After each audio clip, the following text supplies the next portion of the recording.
In today's video, I'm going to show you how to stay available on Microsoft Teams all the time. Keeping your status set to available helps your teammates know that you're reachable and actively working, especially during busy workdays. First, open Microsoft Teams on your computer and sign in to your account. Once you're logged in, look at the top right corner of the app and click on your profile picture. From the menu that appears, locate your current status. If your status is not already set to available, click on it and select Available from the list. This manually sets your status and lets others know you're online and ready to communicate. You can also set a custom status message.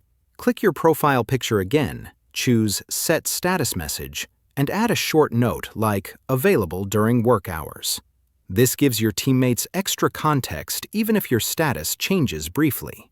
If you step away for a short break but want others to know you'll be back soon, avoid setting your status to Away manually. Instead, leave it on Available and update your status message if needed. Lastly, make sure Microsoft Teams is running in the background and not closed completely. Closing the app or signing out will change your status and make you appear offline. That's it. By managing your status, keeping your device active, and adjusting your settings, you can stay available on Microsoft Teams throughout your workday. If this video helped you, leave a comment, give it a like, subscribe to the channel, and don't forget to turn on notifications.